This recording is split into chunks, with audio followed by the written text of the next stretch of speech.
And this is This Week in Car Audio. Tune in, tune in, tune in, tune in. This Week in Car Audio. Tune in, tune in, tune in. We'll be talking about bass, talking about chips, talking about rings. You ain't got them, zip your lip. You got a problem you haven't found, check your grounds. The show about to start. Tune in, tune in, tune in, tune in, tune in, tune in, tune in, tune in, tune in, tune in. This Week in Car Audio. Yeah. Tune in. This Week in Car Audio. Welcome to This Week in Car Audio with your host, the Judge, Doug Stockton, co-hosted by Mr. Internet Sensation himself. I'm sure blogger and all the other stuff you do. I mean, don't you share all what you're doing at work and stuff? Mr. Jeffrey Fernandez. No, I don't share as much as I don't share as much as I used to. I kind of had to tone it down, believe it or not. I copied a friend of mine's idea where he just makes one post at the beginning of each month, showing pictures from the previous month. So I just kind of been doing that. But if I have a show or something like that, I'll definitely, go crazy on the internet. But anything new coming up for you or show-wise? No, there was a question I posted on a forum, or was it a group on Facebook about gate fees. So I was talking to a promoter about a venue, and he had mentioned a gate fee, and I'm not really too fond of gate fees. But I mean, I do understand, the reason for it. So he had shot me a number as far as the gate fee, and I'm like, I don't know if the guys will go for it. And then he's like, well, put it out there. So I put it out there. What was that number? I think he said $10. $10. All Yeah. right. Well, So it really depends. Like Autorama. Oh, Dave Bradshaw popping in. What's up, Dave? Oh, by the way, it's Scott Lankis's birthday. Because I go on. Birthday, Scott. I only go on every Monday, right? So just happened to be showed Scott it was his birthday. So but yeah, I saw that on there. So Cool. Dave Bradshaw posting in the YouTube side. Let me see if I can't get over and do my YouTube. I forgot to start that up when I started. But no shows coming up. I was getting calls actually from guys from Reno and also down in Fresno. Justin Stolman popping in with the yo-yo-yos. Yeah, you know what? When Rosa and Moses were down here for a show that I'd done, they were saying that they were going to talk to you about getting Fresno up and going and about some stuff. So, so did let's see. No show. Dave is in the house. You know what? On my live feed, I saw something about Dave saying he was gonna now be at all the shows. was that around April 1st? Oh, is that what it was? I think that's what it was. Or I don't know if maybe since Dave is here, you can clarify. Said he was going to be at all the shows. But anyway, yeah. So there was that. I saw Tristan in the chat. I don't know why it's not populating over here. Yeah. Oh, multi-stream. There we go. No. Twitch requires additional permission. Since Dave is here, I don't you care can about clarify. that. There we go. Yeah, I don't understand why what's going on with the chat. So, but anyway, yeah. So Bobby Gately's supposed to be on here. Oh, he says definitely an April 1st comment. That's good. Yeah, like I said, I really don't pay attention. We're just waiting for Bobby Gately to pop in here. He should be coming in any minute. Sent him the link, and we're just waiting for him to pop in. So Are we on Facebook, right? Or I mean, we are. YouTube? We are on YouTube right Facebook now? and YouTube. Okay, trying to look for That's the. good. Yeah, same place as always. Yeah, We're just doesn't waiting seem for to be go to coming me, up. refresh. Tiffany is trying to log on tonight. Oh, there you Oh, go. There we go. Now my chat's starting to pop up from the YouTube side. Eric Hansen in there. are we on Facebook? There's a huge echo. YouTube? Are you hearing the echo? No. So Is there? I can kind of hear it on my end, but that's just my house since I took down my green screen. She says it's 9:35 on Tuesday morning for her, Tiffany. Audio is pretty echoey. You know what? I'm gonna turn my audio down, and let's see if that fixes mine. Hold on. Because so since my house is for sale, you know, it's let's see. Is that any better on my end? Or did I make it too quiet? It says I have a phone going in the background. Audio delay. Oh yeah, they gotta wait up for that. I can kind of hear it, and like a 20-second delay. Well, that's always a 20-second delay. I think it's 20 seconds or 18 seconds when you go live on multiple streams. Don't know why. It is what it is. But no, like I said, so Moses and I talked to Moses and There you go. like a 20-second delay. Well, that's always a 20-second delay. Nobody posted anything about it yet. I talked to Moses and Mrs. Moses, Rosa, and they said that they were going to go down there and surprise you. So did they actually surprise you? Well, I knew they were coming to the show on Sunday, but they actually made it to the base meet on Saturday, the day before, in San Diego, which is like another 2 hours from the actual venue for the show that was going to be on Sunday. So that was surprising, but it was a nice surprise. I know what they're talking about. They actually made it to the.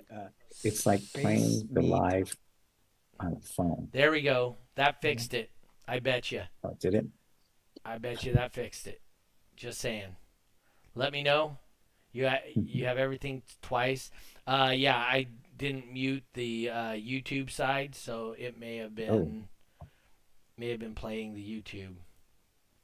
Fixed. Yep, I knew it. There we go. Yeah, I muted the Facebook side, but I didn't mute the YouTube side. Jesse Navarro, don't ever see him in here. It's been a minute.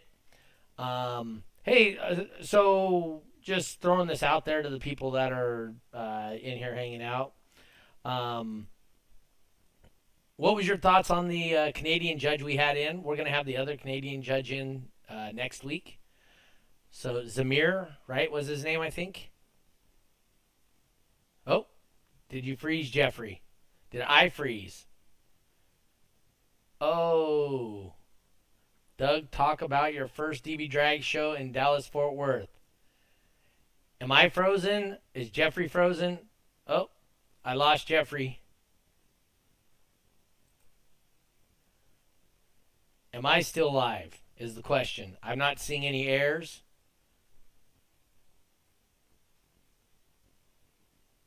Can somebody answer me? Let me know. Okay, cool. I don't know about shows in Dallas-Fort Worth yet. I'm waiting for Boom and Jeff. Think I'm frozen. That's what he says. Let me type on there and say very much so. Jeffrey was frozen and then he got booted out. So I'm still waiting for Bobby to show back up. Yeah, I don't know right now, Dallas-Fort Worth. I was just telling Jeffrey, some things happened at work Friday and then again today that, to be quite honest, I might be in Dallas much faster than I actually anticipated. Yeah, I'm in 3 windows because I'm supposed to have 3 people in here. And I don't have it set up for one person. Do I have it set up for one person? Nope. Nope. 2 venues? Nope.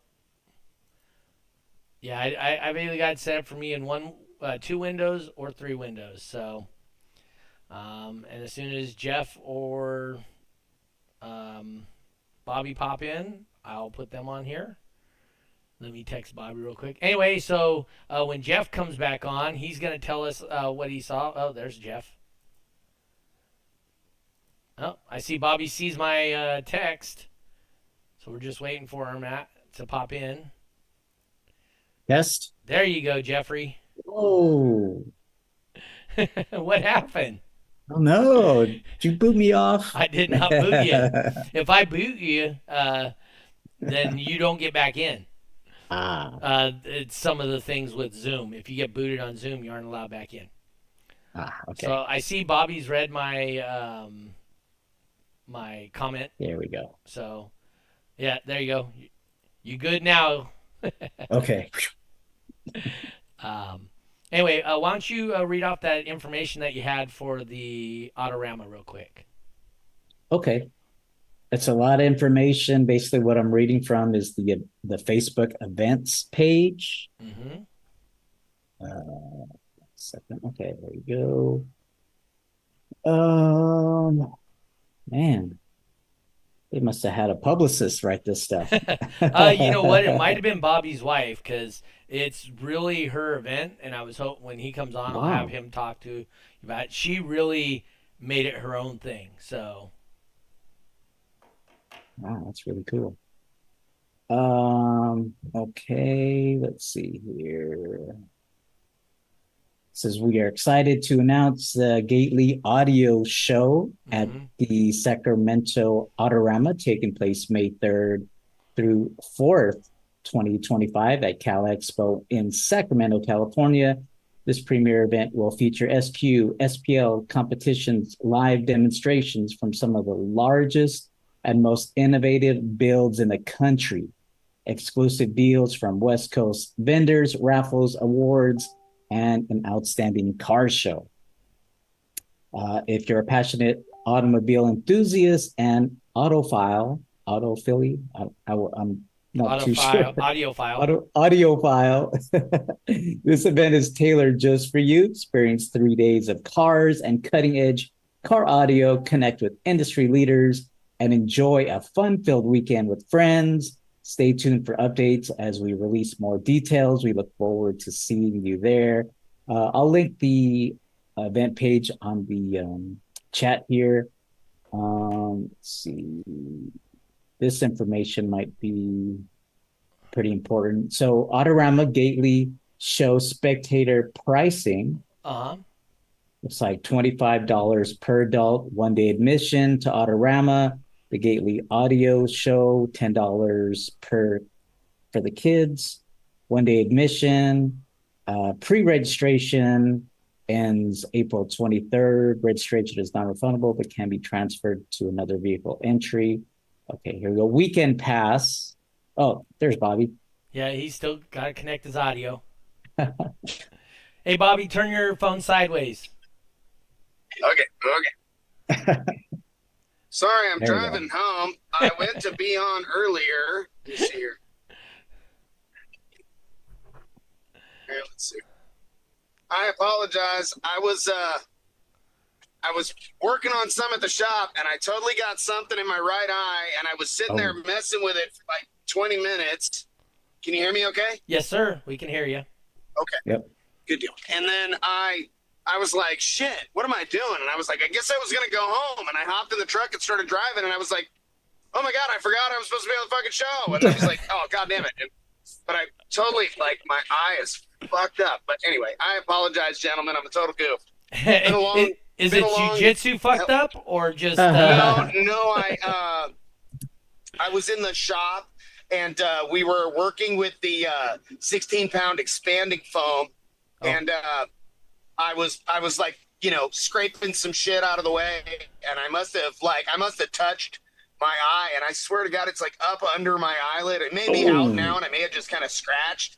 Yeah. I don't know, but it's driving me nuts. I'm like, I'm gonna go home, rinse my eyeball out, but I'll be okay. I'll be all right. It definitely doesn't feel like a big problem. And I had safety glasses on when I was cutting and grinding, but then I was done with that, and so they weren't on anymore. And then I think I just touched my face with my hand with some shit on it. So anyway, especially if somebody from OSHA's watching, yeah, he obviously was wearing all the protective gear that he was supposed to be. Yes, I'll say no. I am actually really very particular about safety stuff. Yes, you are.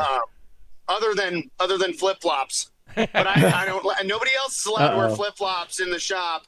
But I don't work on the shop floor all that often. But when I do, I'm usually in flip flops. The 16-pound foam, that's the new harder stuff that's kind of like concrete almost, right? It's real. I mean, when I first saw a really good example of how awesome it was, Hunter Martin had drilled a hole in it, ran a tap into it, and put like a 3/8/16 bolt in it, and was tightening it with a torque wrench and seeing how much torque he could put on it. And I think he had like 60 pounds of torque on it before it stripped it. So it was really impressive. Yeah. For people, my memory may not be quite exactly that. But yeah. So for people that don't know, like a impact drill, like your 20-volt Makitas, those do like 18 to 20 pounds of torque. Oh, really? Yeah. Okay. So you're figuring that's 3 times the power of one of those little battery-operated guns. And then what we frequently do when we're using the 16-pound foam, depending on where we're using it, we'll mix a relatively high concentration of fiberglass chop into it.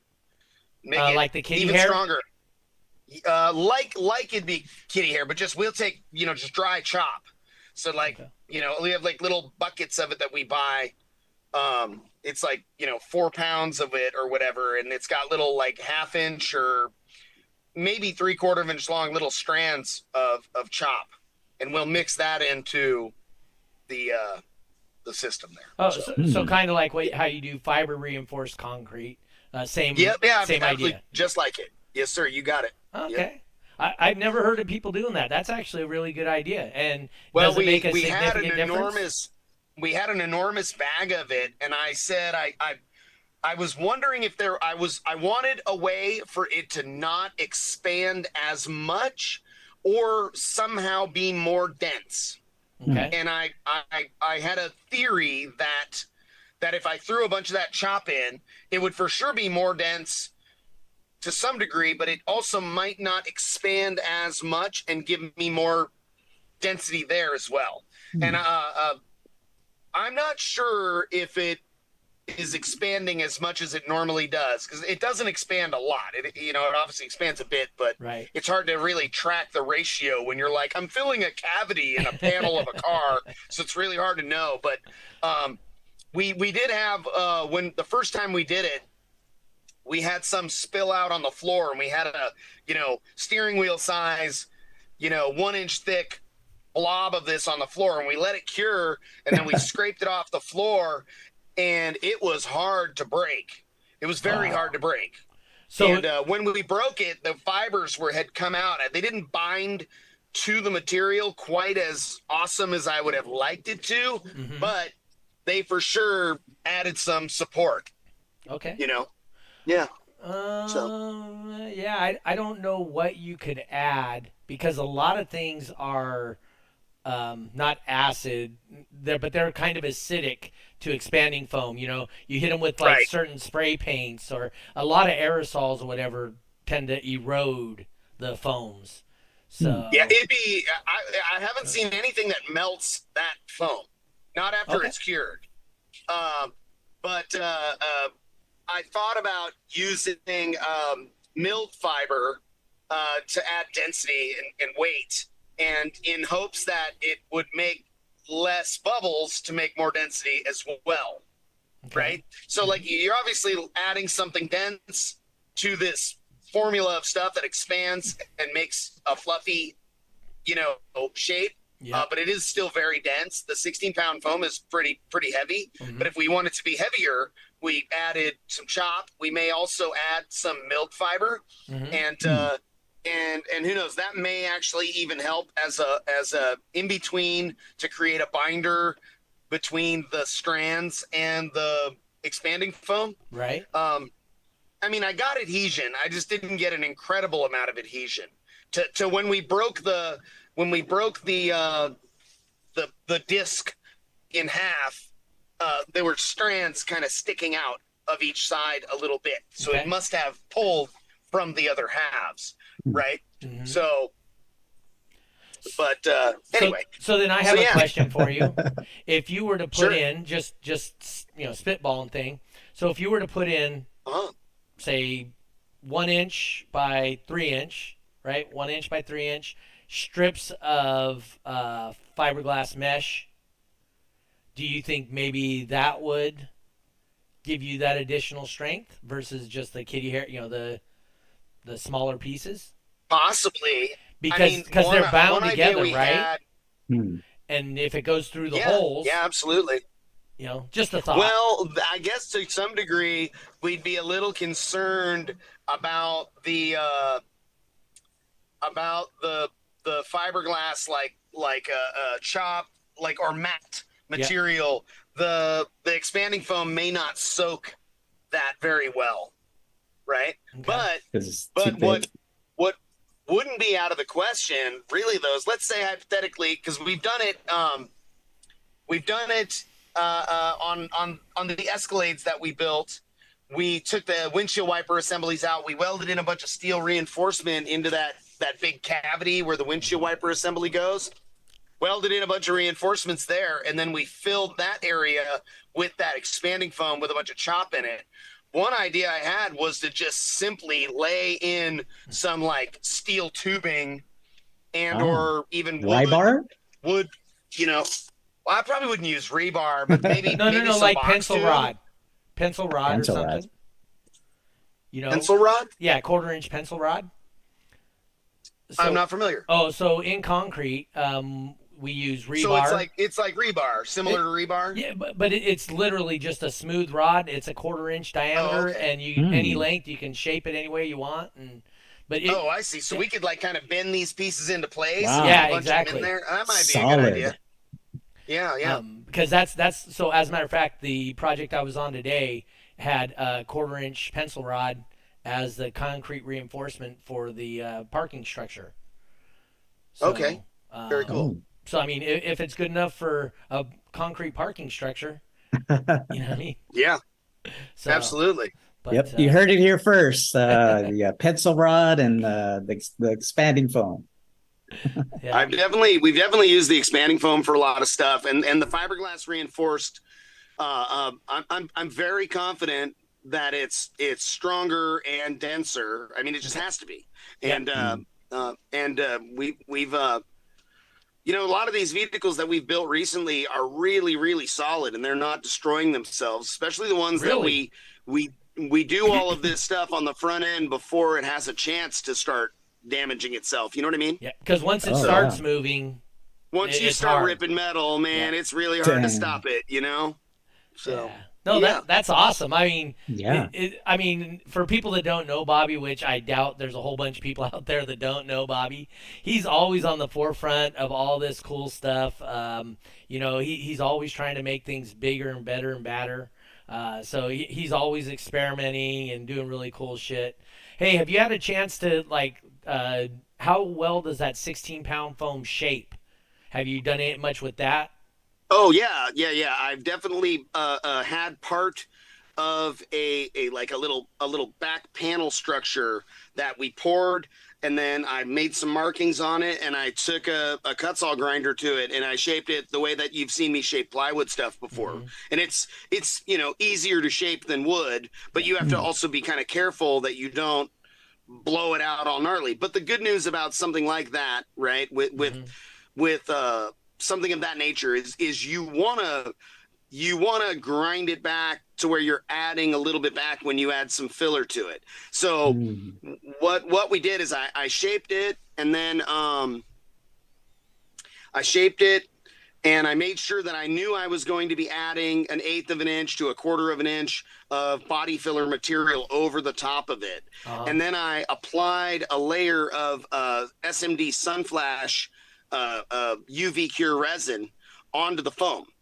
And then after that, I applied body filler to it then. To create the ultimate shape and smooth it, right? Yeah, and then we sanded it smooth, and then we upholstered it. That sounds pretty cool. Yeah. One thing, so I have my 74 Trans Am that you know about, and my front bumper, it's a one-off year, so to find a replacement is never going to happen. And you think the thing's 50 years old and it's a one-off year bumper. So and it was plastic then, right? Urethane. Yeah, it was the urethane. first year for bumpers on cars. Because that's what we had, the 5 mile an hour bumper requirement by the government for that year. Anyway, so I shaped there was some chunks missing in this. I put the 4-pound foam and shaped it, body filler, and nobody would ever know that it wasn't urethane. Yeah, absolutely. So, well, man, shoot, I've seen a few fabricator guys take those, plastic or urethane or fiberglass bumpers that they, even when the cars were brand new, they'd have this, crack and 3/4 of an inch gappiness, and it was kind of the body lines didn't fit together very well, and they didn't align perfectly, and they go in and prep them and drill a bunch of holes in it and come in there with some kitty hair or some fiberglass reinforced body filler and bring those things together and create a little perfect 1/16 of an inch thick body line all the way down, and they block it out and block out the whole shape and recreate the perfect body line, and then they repaint it, and it's like a million times better than it ever was when the car was original, like on an old Challenger or Super Bee or something like that. Those things didn't fit together worth a shit anywhere. Like the doors are gappy and they were a nightmare back then. And these guys, current fabricator guys will make something just really very special. And on the metal parts, they'll weld in metal and then grind it back so it's just so. And so all the car manufacturers in the late 60s to the mid 70s, they like to say a lot of those cars were built on Budweiser. So it was not uncommon for them to be drinking while working, and their tolerances were, as nowadays, when you get a car, it's got a 3/16 gap. That's the tolerance, 3/16 of a gap for all your gaps. And they had up to a 1/2 inch gap allowable. And when you're looking at 3/16 gaps, a 1/2 inch gap is like a freaking gaping hole. Like a mile, and then probably way worse on all those plastic bumpers and front and rears and wing components and all that wild crap that they had. And they're building them in Detroit, right? Yeah, where it's freezing cold, and then ship them to Arizona, California. Just amazing. Anyway, hey, so I was telling people before you got on here, you have Autorama. So tell us kind of how you acquired it and your thought process behind it and all that, because I thought that was a pretty cool story. So we were talking about having a Gately audio show, and we were working on something, and we had the idea of we knew that we could do something at Cal Expo, because we know that Autorama's been there, and then just We hadn't been able to, nail down anything. We tried All American Speedway in Roseville. It was too close to houses. We had a couple of different ideas, and then I learned you moved away and that you sold all your gear. And I was like, well, shit. I wonder what's going on with the Autorama thing. Maybe we should reach out to them. And really, my wife Allison spearheaded this whole thing, and she started sending emails and got a hold of the John Buck, and he was like, Doug's moved, and this is what it takes to put this together and be the people that run the show, and we sent him a check, and and obviously there was a lot of parameters and stuff that we needed to work out, and rules of what we could do and how we could do it that we needed to learn and figure out. And yeah, and that's really how it came together. And yeah, and I definitely apologize that it kind of looks like we stepped on your toe, but I didn't mean to. But I know we landed right on that thing, and I don't mean for it to be a problem, but I kind of sense a little bit of relief on your part. You're like, well, cool, No, fuck it, I don't have to deal with that shit. That's not exactly right, but you know what? And for anybody that thinks otherwise, I believe 100% in my heart there was nothing malicious in it at all. It was Bobby wanting to keep that particular show going. He wanted to do something for himself, for his company. I mean, shit, Bobby, you probably sponsored it 10 years of the last 25. Yeah. Yeah, I think I started sponsoring it in 06 or 07, and I went all the way to 17. Yeah. So, yeah, I mean, or 16. Yeah. So, I mean, Bobby's definitely sponsored it. He's been a huge part of that show. And even when he's not sponsoring it, he's out there showing off his builds and stuff like that. So, I mean, it's definitely somebody that understands the event. Been part of the event. So, I feel it's in good hands. That's the whole deal. For me personally, I don't want to disappear, and all the stuff that I've grown since 2000 to now just disappear. Right. All of a sudden, all of your efforts just go by the wayside. You're like, shit, and nobody's going to pick it up and do anything with it. You know, I mean, so it's not, like I said, I 100% honestly believe there's no malicious thought behind it at all. But what it did change is now there's going to be IASCA at the event, and it's going to be both days, though, right? Yes. Because Ray was going to come on, but he wasn't. He ended up not being available at the last minute. So. Yeah. But I think he's got stuff going on with his wifey. She's about to pop any minute now. So. Hey, just real quick, Justin has asked this a couple of times. Wants to know if you're available tomorrow. He'll have the truck with him around 4 to 5 p.m. That should work. I could be around tomorrow, Justin. He's like making appointments while we're on the show. That's fine. Yeah, we could do that, Justin. Yeah. But you can always send me a message as well. But yeah. Okay. Hey, so how many people you got working for you now? We have, including myself and Allison, we are 9 people at the shop. It's we're growing. pretty big now. Yeah, and Allison didn't work when I was doing a lot of stuff with you. She wasn't working at the shop. No, she was helping out with with payroll stuff and with the website stuff, but she had her job at the bank. She was vice president at a local bank, and after COVID, when they wanted her to go back into the office, she was like, this is bullshit. And I was like, she's like, I'm so much more efficient not doing this. And we had hired a friend of mine that was working in the office that was doing a lot of administrative stuff and helping with customers and helping with things. And it was going okay, but he had some issues, and we had to let him go. And right at that time when they had told her, hey, we want you back in the office, she was like, I don't want to fucking do that shit.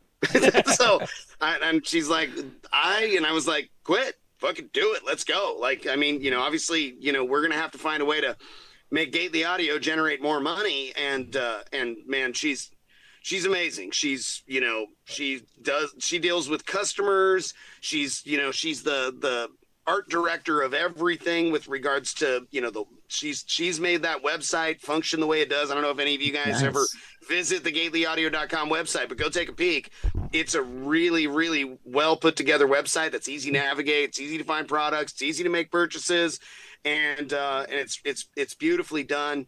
And she's really the one that's taken on the Gately Audio show and making sure we have all the ducks in a row and making it come together. And man, and she does a lot. She takes care of all the billing stuff and payroll and all the really, really difficult parts of a business that are easy to really screw up on, and all the tax things and all the insurance and all those crazy things, making sure that we're paying appropriate amounts. Man, I'll tell you, that stuff's hard. And it's I hate to say it like this, but like, you know, when it comes to like workers' comp insurance stuff and everything, those companies they're out to get you, man. And if you aren't looking out for yourself, they will find a way to bill you right out of business. If it wasn't for Allison making sure that we had all the employees tracked at the right, you know, interest or payment rate per hourly, you know, thing, then we would have been closed a long time ago. And it's terrifying when you're spending $4,000, $5,000, $6,000 a month for workers' comp insurance. You're like, I can't believe this. I can't believe this. This is real, you know. And then she fixes it, and at the end of the year, you get a little rebate back, like, hey, you overbilled us.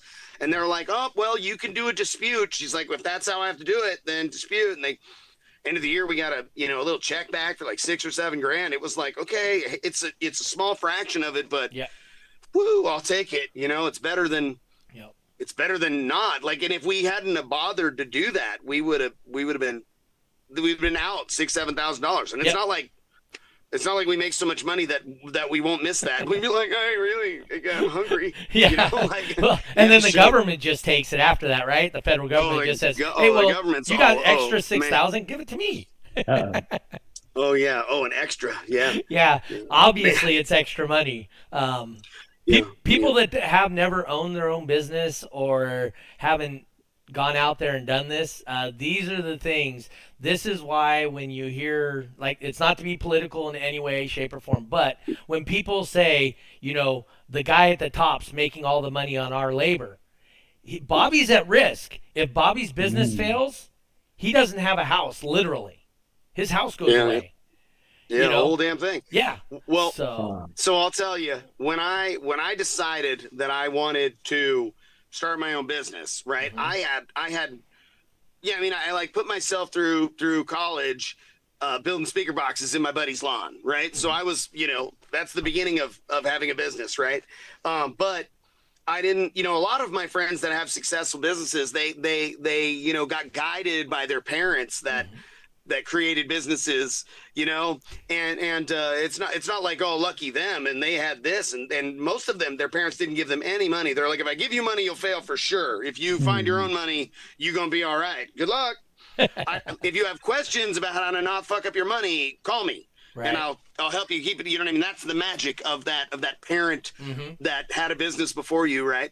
But man, when I started my own business, man, I had worked for, you know, a small startup company. I was employee number 14. And after like 2.5 years, they'd expanded. We had like 140 employees, and it got a little corporate-y for me. And I was dealing with some bullshit that I didn't like, because I was used to being this hero that could just get in and get shit done, and everybody was awesome to me, and I didn't have some payroll lady questioning my hours even after my boss signed off my crazy paycheck, you know? Right. And I had issues there. So then I went and worked for Boss Wakeboard Towers. So they made badass custom wakeboard towers. They manufactured them for an OEM company. I designed and had them building badass wakeboard tower speakers. I built acrylic speaker boxes for boats, and I was doing installs. And then there was these two owners, and they would fight with each other all the time. And one would spend too much money, and the other one was kind of a slime bag that was trying to rip people off everywhere. And I was like, I'm getting out of here. I can't do this shit anymore. And I was like, I'm going to go start my own business. That way I don't have to put up with anybody else's shit. And now that is the most delusional series of words I've ever said in my entire life. Because you don't have to put up with anybody else's shit. You have to put up with your own shit. Everybody else's shit.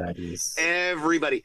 Every fucking vendor, every customer, every employee, every neighbor to your business, every fucking asshole that walks in your door that is just walking in because they're looking for somewhere to take a leak. Like, everybody, all of their shit. And nobody gives a shit about you as the business owner unless they're a business owner. Like, I have all these super close friends of mine and that I acquired over the years that own their own businesses, and they're like, do you need anything? Can I help you with anything? Do you got this shit covered? Like they know. Do you have a nagging issue that I can solve for you right now? I'd be like, I got to deal with this issue and all these subwoofers right here. This is how I do it. I just don't have the time to be like, cool, that sounds fun. I will no problem conquer this issue for you right now. And my buddy will sit there for 5 hours, he's all sweating and working his ass off, and he's like retrofitting things on boxes or subs or what.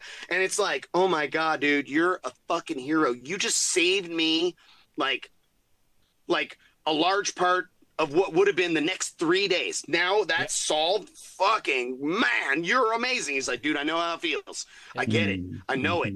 You know, and like sometimes just somebody goes, what's a dumb obstacle? Let me help you with that. And you know, and then obviously my employees, I got a hell of a team. You know, Colt's been with me for over 20 years. Yeah. My buddy Gary, he's been a base head forever that you know has been hanging out and coming by and buying stuff from me, and he's been with us for like 2.5 years now, and he's been my buddy for like 8 or 10, and you know, I got, you know, Tyson and Gavin, they're brothers that I raced RC cars with their dad since they were like 9 and 7 years old, and I've known them forever. And you know, and my buddy Toby, that's one of the instructors of the Jiu-Jitsu Academy that I've been training at for 13 years or 14 years now. And I've known him that whole time. And my buddy Lucas that you know, I've sponsored when he was an MMA fighter. And I mean, like my whole team are a bunch of badasses. My technician, Anthony, he's been with me for 5 years now. He was like a 19-year-old kid. And he was like, you know, going to Wyotech and working a job at a grocery store and also working for me. And now, you know, and now he's my production manager. And man, I got a fucking team of guys that are just badass. And they work really hard, and I try to set a really good example on how hard and how focused and accurate and how fun I work. I try to enjoy myself when I'm working, and you know, we joke around and we do stuff, but we stay on task and we stay focused, and we try not to stand around with our fucking hands in our pockets and shit, you know. So it's another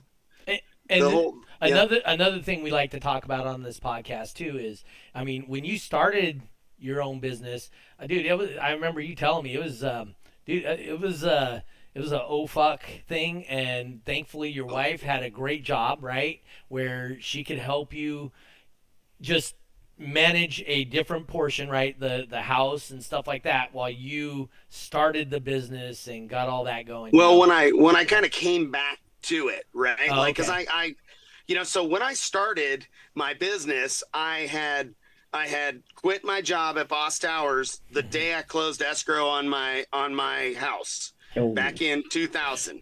The day I closed escrow, I quit my job. And it was like, and it was a spontaneous thing. I actually didn't close escrow until the next day, but I was for sure gonna, but one of the boss guys, the like thieving, slimy liar dude, the little Weasley guy, he was pulling some bullshit, and I didn't like it at all. And he was ordering me to do something that would have been compromising my integrity, you know? Yep. And I was like, you know, he's like, that's your job. And I was like, if that's my job, then fuck you, I quit. And I like hopped out of this boat, and he ran from me, thought I was chasing him. I was like, whoa, dude, what the fuck? I was like, you think I was coming after you? I was like, you fucking pussy. I'm going to tell you if I don't fight people that don't want to fight me, bud. Like, you fucking coward. But anyway, Jeffrey will fight you. I loaded up my tools and I fucking drove home, and I was like at my apartment, and my like girlfriend's like, what are you doing home? And I was like, I quit. And she was like, oh shit, what happens if you didn't close? I was like, well, then I'm gonna keep it a secret as long as I can, and hopefully they don't call fucking boss and say, oh, you know, he just fucking quit. But anyway, I closed. Everything was fine, and I immediately started building speaker boxes for a shop called Guru Electronics in the Bay Area, and they bought the first ever all acrylic box that I had ever built. Yep. Okay. Old Guru. I went and saw him. I haven't seen him in over 10 years, 10, 12 years. I went in, gave him a big hug, chatted with him and his son. His son was like 7 last time I was in there or whatever. He's like a grown ass man now. He's like 20-something years old. But anyway, I built a bunch of boxes for Guru, and then the owner of Boss Towers called me and he was like, "Hey man, do you want to build me a bunch of these acrylic boxes?" And I was like, "Sure, absolutely." And I built him 100 boxes and with all acrylics. And then and the other owner didn't like that shit at all, but what was he gonna do? And then I helped them out with a few large scale installs that they were doing in some big crazy boats. And I was trucking along pretty good, and I was making pretty good money, and I was, making extra big house payments, and I'd paid off my truck early, and I was just building.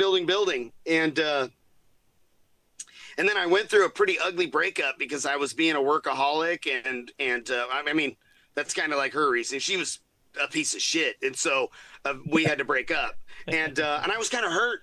And I kind of took my business for granted a little bit. I was a young man. I was, 24 years old, 25 years old. And, and this girlfriend I had is like bailing out on me and making me feel bad about how hard I've been working at this business where I was creating this home and paying for all the fun shit we had and our nice house and everything. And so I kind of let off the gas on my work ethic. I let her shitty attitude kind of bum me out a little bit. And then obviously at the same time, I was on the internet and I was selling boxes to people online, and man, the people on the forums were just as bad or worse than they are on fucking Facebook or anywhere else. And I didn't deal with that very well. And so I didn't want to be online anymore because I was like, I was like driving to Bakersfield to go want to like beat somebody up, Like, oh, okay, you're going to say that shit about me on the internet, and oh, you're down, we're going to do this? Okay. And I'm like driving my truck down there, and the fucker's nowhere to be found. And I'm like, I'm just an idiot that drove to Bakersfield to fist fight somebody, and he doesn't want to show up, and I'm a loser. And it was embarrassing. And I'm like, fucker didn't show up. And there people are like, bro, you drove to Bakersfield? I'm like, yeah. I'm like, fuck. And so I'm all embarrassed. And I was like, fuck this. So I didn't want to be on the internet anymore. I didn't want to be on the forums anymore. So I wasn't. So I was just doing local work, and that didn't pay me nearly as well at first. And then I had to open up a shop space. And so I got my shop space in like 2003 or 4, end of 2003, 2004, maybe as early 2004. And the shop was doing pretty well. I did okay. Even through the beginning of the 2008, I was still doing okay because I was doing high-end work, and people that still had money still spent money to some degree, And I was always afraid to not get every job. I would work out a price, and I would go above and beyond what my promises were, because I started having fun with the projects, and I started burying myself in work that I wasn't charging enough money for. And I started to get frustrated with that. And as a little secondary hobby, I was racing RC cars, and I started getting really good. And I started racing at like a pro level to where, I had some sponsorship stuff that made me a little bit obligated to attend a certain amount of events a year. And I went above and beyond on my obligations with that. And I never got paid. I got some of my travel paid, and I got a lot of my tires and some of my race car stuff for free or real cheap. But I was still spending money. I was still spending a lot more money than I was, getting for free. But I had a really good time doing it. I was really enjoying myself with it, but it really got in the way of business. And so I started growing pot, because I could do that legally in California. And I had a cool little pot grow in my garage, and that was going well, and I was good at it. And it didn't take, I had it small enough that I wasn't really at risk of getting in any trouble.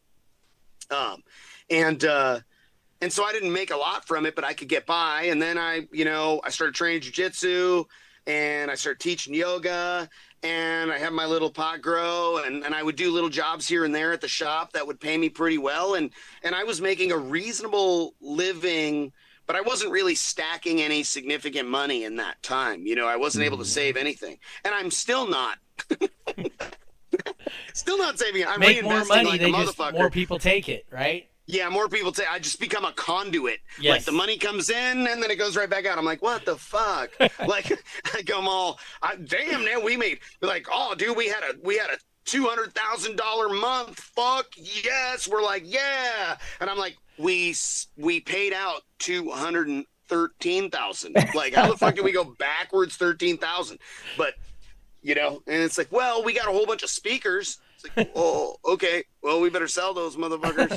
But so anyway, and then eventually I got kind of sick of the little weed grow thing, and the market wasn't that awesome. And what I will say is, what I really learned best from growing a little bit of weed and selling a little bit of weed, and it was a very little bit, it wasn't a whole lot, I would, like, a couple pounds of weed a month was all I was really producing. I only had a couple lights, and it was a little mini grow, and I was within all sorts of the gray area of legal limits and stuff.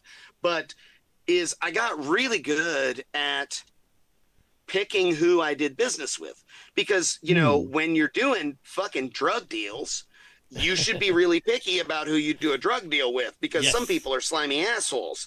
Well, you know what?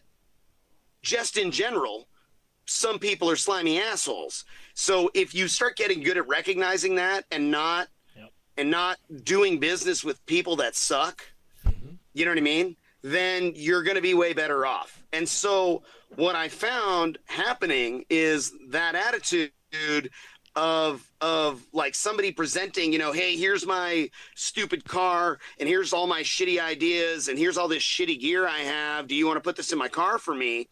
I would get like, I don't like this guy, and I don't like his car, and I don't like his gear, and I don't like his fucking ideas. And I'd be like, I don't think this is a good fit. I don't think this is a good project for me. I'm like, I'm not really feeling the vibe of this whole thing. And I was like, you know what? Here's a handful of relatively skilled builders that might be able to help you. I'm super busy with a lot of stuff that I'm doing, and this project doesn't look like as much fun as I would want it to be for me to work on it. And I'd be honest with them, And once I started doing that, and I found that I could work on my own shit, and I started building really cool stuff for myself. And that generated better customers, because I could actually build more fun projects that got a better response, that brought more people that wanted me to build more things that I liked to build. Yeah. And it kind of started to kind of cascade. And then, obviously my relationship with John Raby progressed, where I was buying wire, because he was the only person that you should be buying wire from for a really long time, and still almost now to some degree. And he'd come by the shop and he'd drop off the stuff, and he was always, we always liked what I built. And we had a conversation about building a few truck boxes for him and a couple of his customers, and I built a little batch of boxes for him. And then we had another conversation when he was dropping off some wire and picking up those truck boxes. And I was like, what about like regular boxes, And that's when things really turned. He said to me, he's like, man, I probably sell 10 or 15 of those boxes a week. And I like laughed, and I'd be like, man, that'd be really challenging to keep up with that. But we can start with something. And he's like, design some boxes, give me an idea what they are, give me a price list, and I will order a bunch of boxes from you. And so I was like, well, let me kind of make some prototypes and see what I get. And then thankfully, Dia at Arden Audio, I went and saw Dia and said, hey, Dia, I want to build some of these boxes. He's like, I'll buy them. I'll buy whatever you build. Build me some boxes. Let's go. And I was like, okay. And I went back and I built a small batch of boxes, and I was selling them before I was done building them to customers that came in, and they're like, dude, I got 212s. And I'm like, you already have a box? And they're like, yeah, but fuck that box. I want that one. That looks cool. And I'm like, all right, dude, here's like $400, man. And he's like, fuck, here you go. Here's $400. When will it be done? I'll be like, hang out for a couple hours. They're like, shit, all right. They're all helping me. We're staining them and shit. And I was building a batch of 6, and I sold 3 of them before I was done building them. And I brought 3 of them to Dia, and he's like, I thought you were building 6. And I was like, I sold 3 of them. And he's like, great. That tells me how easy it's going to be for me to sell them. And he obviously sold them as well. And then I built some double 10 and some single 12 boxes. I was building a batch of 11 of those, and I sold like 5 of those before they were done. Shipped 1 to John, brought 4 or 5 to Dia. And then I put together a big price list, and I was over at the cabinet shop with my buddy Eddie at King's Custom Cabinetry, who's been fantastic. And we put together the price list and sent it all over to John, and he sent me back a list of 63 boxes for his opening order. I was freaking out, and it was me. It was just me. And I was just building like a mofo. I had, Ray Pimley came out and spent a day, and there was a little group of like 6 or 8 guys one day that all showed up to the cabinet shop to help me, and they were all sanding shit all over the place in the shop, and everybody was working their ass off, and it was a crazy experience, and that was the start, and then I hired a guy, and then another guy, and it just kept on progressing. There was almost a year at the cabinet shop, about 9 months at the cabinet shop. And then we were actively moving the production of boxes to my shop space when COVID kicked in. And when that happened, things got a little bit difficult, but the cabinet shop stayed active. And we made sure we were legal to stay open, and orders just kept on coming. They just didn't stop. And that's awesome. Yeah, and here we are. It's like 5 years later since the beginning of COVID. And when COVID had 2 employees, and then my wife was part-time, but still working with the bank, and then I had another part-time like kind of helper, and now here we are. There's 9 of us, and we got all these crazy subwoofers, and I'm hand building subwoofers in the shop, and I'm doing all my own engineering, and we're expanding. We're looking to make the shop bigger, hopefully late this year, and taking on more projects. We're learning new skills everywhere all the time. It's like, what new skill set are you actively working to learn is kind of a question that I ask all the employees. Like, how are you taking on more responsibility? Because you're going to want to show me all those new responsibilities in about 6 months when you're expecting a raise. Because if you don't have any new responsibilities that you're taking on, you're not getting shit. Yeah. Because if you're only doing what you're you're already getting paid to do, there's no reason for me to pay you more. Like, you need to be doing more to get paid more. And thankfully all my guys get that shit real good, and they're all learning all the time. They all have gotten massive raises every year or so, every opportunity. Everybody's got a nice big sometimes 10-15% bump in pay, because in 12 months you can learn a lot of shit. You can take on a lot of jobs, and you wear a lot of hats in a business that can really help out your owner, your boss, your employer. So it's all right, real quick. It's been a ride, man, and I love it. And sometimes it's terrifying, Yeah. Shit. I think it was January was one of those months where it was like, holy shit, we spent a lot more money than we made.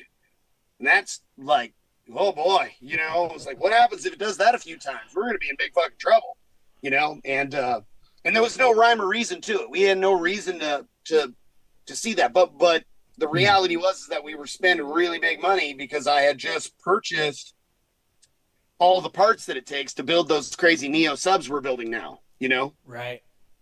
Yeah. All right, I got a couple quick questions for you here. Eric Hansen says there's no 21-inch boxes for sale on your website, but I bet you can build one. Yeah, you can build one. Yeah. Woody McDonald wants to know, are there any extra points at Autorama if I use a Gately box?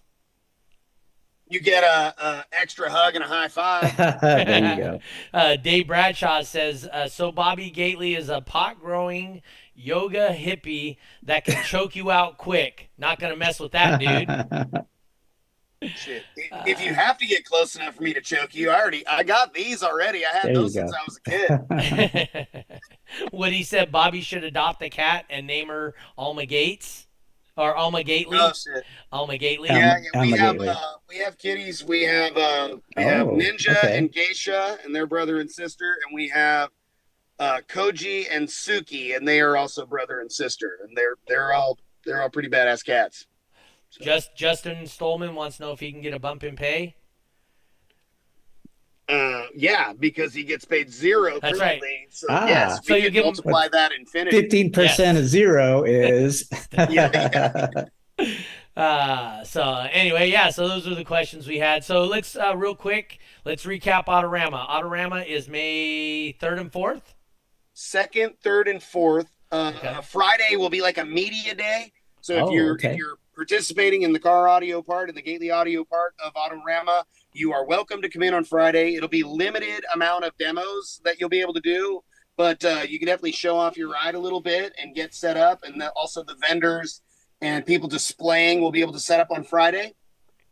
And then Saturday morning early is SQ competition. In the afternoon, rather the late morning, the SPL competition will start as sound quality is wrapping up, and then demos will start as soon as they're done with sound quality awards, which has a hard cutoff of like, I can't remember if it's 11 or noon. You guys will have to look at the Gately Audio website and look at the Gately Audio show information. And then we'll be able to demo until I think 5 or 6 in the afternoon. I just And put then, a Facebook Sunday morning, I think Facebook we event can't start page demoing link. until about 11 a.m. because, Sunday mornings. Uh-huh. And then and we demo until about 4 o'clock. And obviously there'll be multiple organizations, Base Wars and IASCA. And then I can't remember there's IASCA SQ, and I can't remember what the other org is. But if you go to gatelyaudio.com and you click the Gately Show link, you can see all the details there. And if you have any questions, feel free to send us a message or give a ring to the shop. And we should be having a really good time. We will have, there'll probably be, 10 or 12 large scale Gately audio builds, plus probably 24 others. Ruthless Audio, Ben Barnett will have the Ruthless Death Dealer hearse out there. That hurts. We got a handful of guys, the FI guys will have some big badass builds out there. And, all the local guys that are super loud, Woody and the NSA crew will be out there. The Shitting on Them guys will be out there selling merch. It should be a pretty big event. We've been working really hard at it. We've been advertising it a lot, obviously, broadcasting it on Facebook and Instagram as much as possible. And we got a pretty decent following. So it's, we think it's coming together pretty well. We have I don't know. It's probably 36 pre-registered people so far. So if you go to gatelyaudio.com and you go to the Gately Audio show, click there. You can scroll in there and you can register right there for the event. You get a shirt and you save a couple bucks if you pre-register. If you're doing one or both days, you're definitely save some money on as opposed to waiting until you're pulling in the gate. Yeah. So I tried that on a bunch of my shows, and I did one show where it was a $75 entry fee, and if you pre-registered, you got a free dinner, and it was only $50. You know how many people I had? 116 entries at the show. I had 0 pre-register. Sheesh, man, it's sometimes it's hard to explain to people, that they want to save a couple bucks, and for people, for so much of the majority of the people that participate in this hobby, and how much they bitch about how everything costs. It blows my mind how much money they waste on things that they could buy the exact same thing and save money on. You know what I mean? Yeah. And then they believe so much. They're like, bro, it's the same 6K board, the Team Pie versus the Salt 6. You're like, fuck, no, it's not, bro. And they're like, no, dude, no, I saw it, dude. Like, okay. Like, yeah. But, and then they're over there like, yeah, I could save $25. I could eat for free and I could have a shirt. But nope, I'm going to spend $75 instead. Yep, but, exactly. Thankfully, so far, we have a pretty reasonable amount of pre-registers, and there is at some point there is going to be a cutoff in the morning. There'll be the certain number or time in the morning where people pulling in, and you'll be like, you don't get to compete because we ran out of time, we ran out of space, we have some concern of that happening at this point because we have a pretty reasonable amount of pre-registers and we have a lot of interest. And as much advertising as we're doing, we're getting a lot of response, you know. Oh, Getting a lot of people asking questions about the event and where they can stay and hotels and RV parking and all of that stuff, to where, you know, people are really trying to put it all together as these weeks come by. Just one thing. So, you know, I've obviously done Autorama for 22 years out there. The police came and locked the gate on me at 11 o'clock. So I don't know if you have a different arrangement. Yeah, we definitely won't be going to 11 o'clock. I won't be letting people sign up that late. There's no way. But I'm just saying. So if you showed up at 11:02, there wasn't a way for me to get you into the gate, even if you pre-registered or whatever, right? So that may be something you need to. I don't know if you've already talked to them about that. That, you know, like, hey, don't try to go rolling in late in the morning. You're going to want to be there early, and to get in appropriately. Yeah. So just a thought, you know, that's over the years, that's, you know, one of the things that really perturbed people. They would show up at 11:15 or noon. Well, you know, I already pre-registered, but I can't help you. The cops closed the gate, you know? So. Yeah. Well, I mean, that's some lagger ass shit if you're rolling in that late. It's like, what are you doing? Why would you? You know, I guess they think of it as, you know, a parking lot event at some stereo shop where they just come rolling on in. It's like, this is not. You're part of a giant, large-scale car show. And there is a responsibility to participate in it at the level that you're expected to by the car show event organizers. And you know, and also I feel like there's a little level of people should understand that they should hold their vehicles to a little bit higher standard of aesthetic. Now, it doesn't have to be beautiful. It doesn't have to have lights and you know, fancy stains, but maybe don't be dirty and don't have garbage on the floor of your demo rig, and maybe don't be actively smoking a cigarette when you're trying to let people climb in, and maybe you should wear a little bit of deodorant, or maybe brush your teeth within the last few days before the event, at least a little, or maybe have some Tic Tacs on deck. You know, like, these are all real things that these guys should keep in mind, you know? So I mean, when I talked to John Buck, he said last year he was down. He only gated around 20,000 people. But realize they're going to stick you and all your car show buddies and the stereo guys right there next to the front entrance. So 20,000 people are going to come through that, and you have an opportunity to show off for them at Autorama. So, you know, keep that in mind. For quite a few of those people that come there, you're going to be their first experience with a demo build, or you're going to be the representative of what a car stereo competition is going to be to people for their first time ever seeing it. And remember, first impressions last forever. So you are creating that image. We just, I don't know if you've seen the videos that we posted lately, a build called T.W.I.C.A. And it's an older Suburban. It's got 6 of our Relentless Neo 418s in it on 3 of our Gately Audio 15K amplifiers. And it is an absolute windy beast. It's a badass build.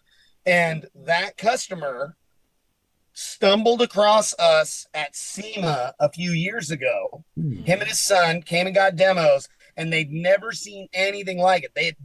He had a big stereo truck. I had 412s in my van back in the day, and it was the loudest thing I'd ever heard. And then he's like, you know, him and his son are getting in the Bloodbath and the Raiden truck, and they're like getting their minds blown by these monsters. And you know, and a couple years go by, and we talked a little bit, and then one day he called me up and was like, I think I found a truck. You said to buy an old Suburban. I'm ready to get it sent to you. Let's just get it going. And wow, cool.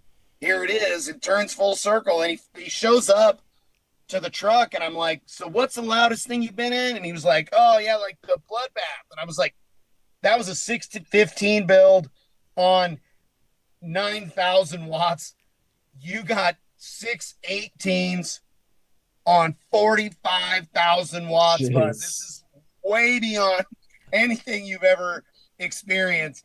And and it really blew his mind, and he's had a lot of fun with it. And this is an example of if you do a good job with that first impression that you were just describing, Doug. Mm-hmm. If we're out there and we get these people and we're like, hey, welcome to this event, and would you like to get in one of these roller coaster ride monster sound things and have it blow your mind? And they go, that sounds super fun. You're like, okay, cool.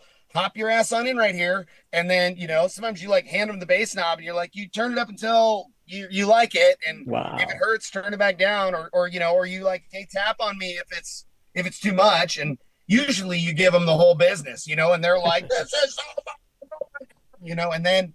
and then you get these grown ass, gray haired, gray bearded guys that, their kids are off to college and they make, pretty decent money, and they're like, honey, I want to build something stupid. And if they have a cool ass wife, they're like, hell yeah, things sound fun. Next thing you know, they're out there building a demo rig and they're doing hair tricks, and whether they're in their driveway doing it all to build themselves, or they're dropping it off with Gately Audio or any other, quality builder across the nation. And that's how we expand this community, and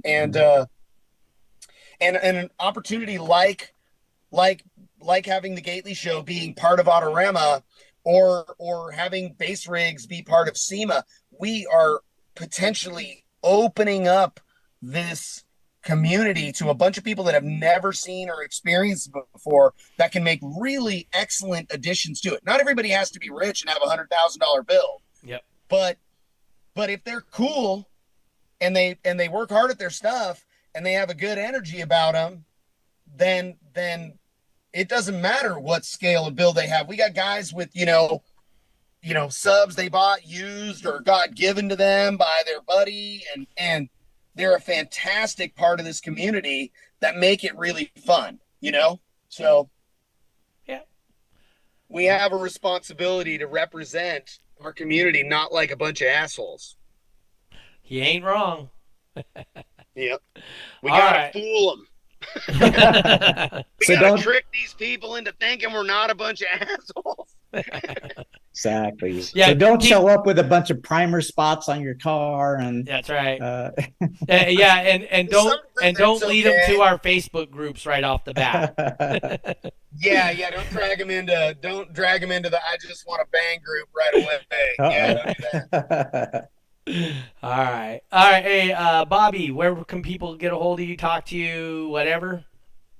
GatelyAudio.com, and you can send us a message. Also, our phone number's right there. I'm always happy to take calls and talk to people about, potential projects, or, even if you're working on a project and you need a little bit of advice, myself and some of our guys are usually really happy to help.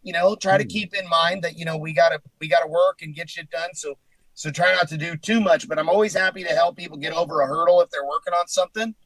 And Facebook and Instagram, Gately Audio, TikTok, we got stuff there. So follow our social media stuff. We always got, pretty girls getting hair tricks, and me and the guys working on cool projects. And it's a pretty entertaining stuff. And YouTube as well. And thankfully my man Steve Mead, he features a lot of Gately Audio and the stuff we do on his channel. So there's a lot of really cool stuff there. And man, that guy's fantastic. I wouldn't be what I'm doing what I'm doing without him.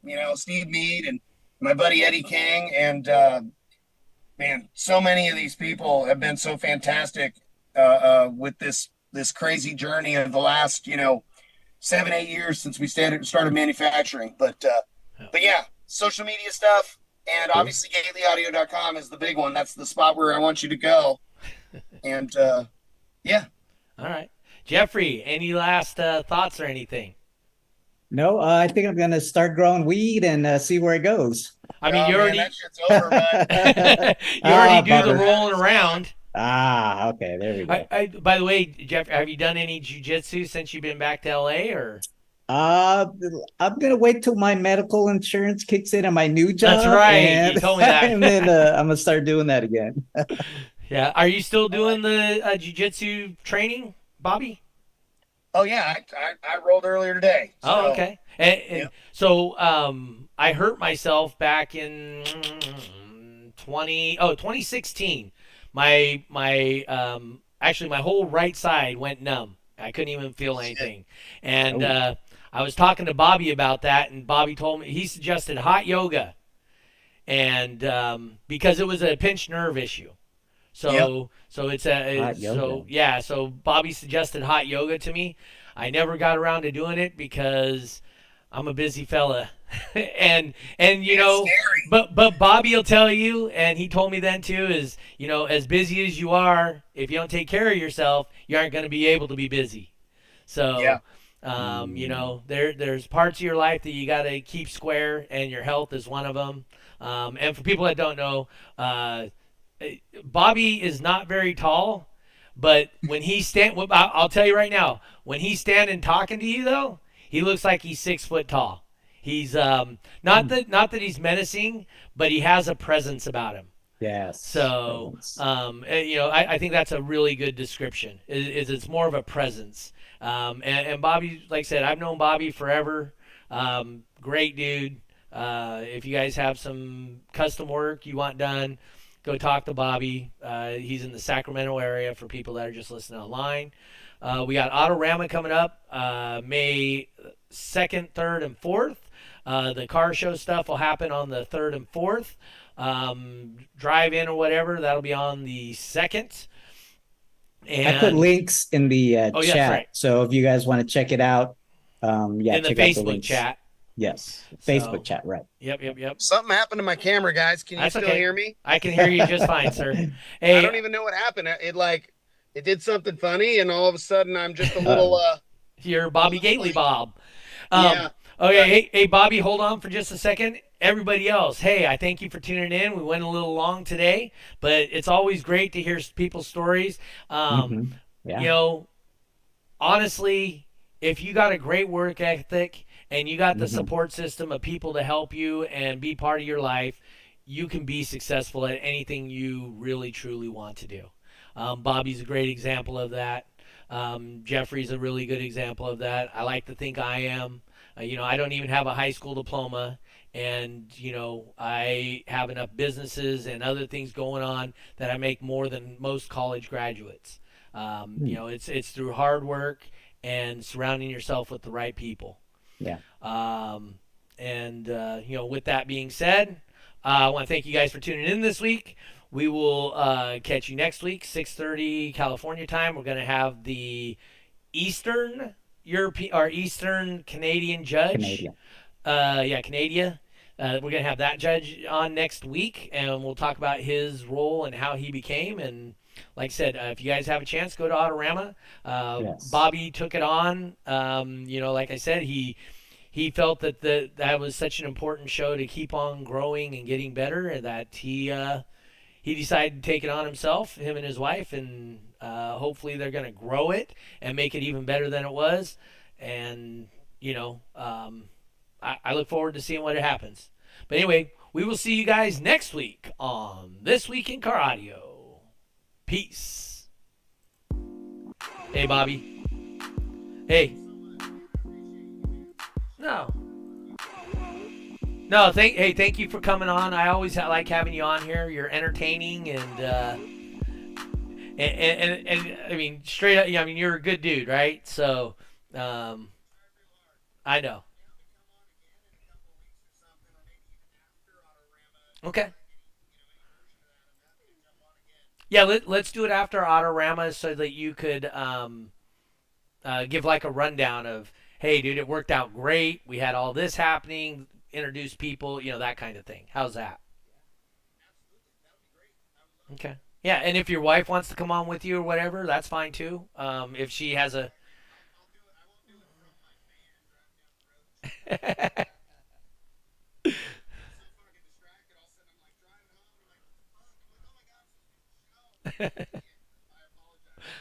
No problem. But thank